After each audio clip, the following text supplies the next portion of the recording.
Bonjour et bienvenue dans l'épisode 3 de ma mini-série J'arrête la pilule pour faire un bébé. Dans l'épisode du jour, nous allons parler alimentation. Voici tout ce qu'on pourrait attendre de l'alimentation à l'arrêt de la contraception et en projet bébé. Une alimentation antioxydante, anti-inflammatoire, qui comble les carences, hypotoxique, qui favorise le transit, qui évite la constipation, qui équilibre le microbiote, stabilise la glycémie, donne de l'énergie ou encore soutient la thyroïde. Ça fait beaucoup. Ça semble colossal, mais tous ces objectifs tendent vers un même type d'alimentation.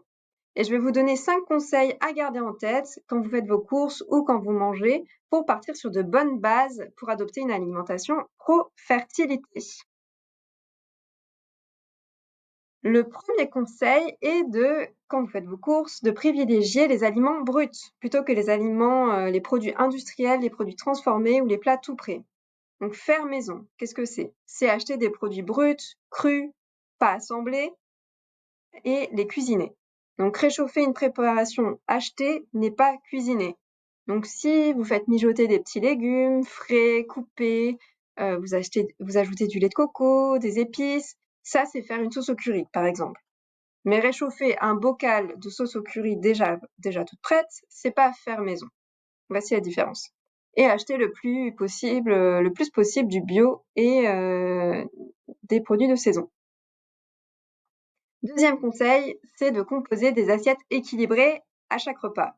Matin, et j'insiste bien là-dessus, ne sautez pas ce repas, midi et soir. Donc qu'est-ce que c'est? Ça va être des fruits et légumes, à peu près la moitié de l'assiette, des produits céréaliers et des légumineuses, des protéines animales aussi, viande, poisson, laitage, œufs et un petit peu de matière grasse. Troisième conseil, c'est de consommer des petits poissons gras, des maquereaux, des sardines, des anchois, 3 fois par semaine. Pourquoi? Parce qu'ils sont riches en oméga 3 anti-inflammatoires. Parlons transit maintenant. Je vous présente la fameuse échelle de Bristol que j'adore. Alors, la question que je vous pose, c'est comment sont vos selles la plupart du temps? Regardez cette échelle et dites-moi. À quoi ressemblent vos selles? Donc idéalement, elles devraient être de type 3 ou 4. Deuxième question, est-ce que vous allez faire caca tous les jours? Et la question sous-jacente, c'est est-ce que vous consommez assez de fibres? Des légumes, des fruits, des oléagineux, des légumineuses, des céréales complètes ou semi-complètes? Bref, votre transit, votre glycémie et votre microbiote vous remercieront pour toutes ces fibres.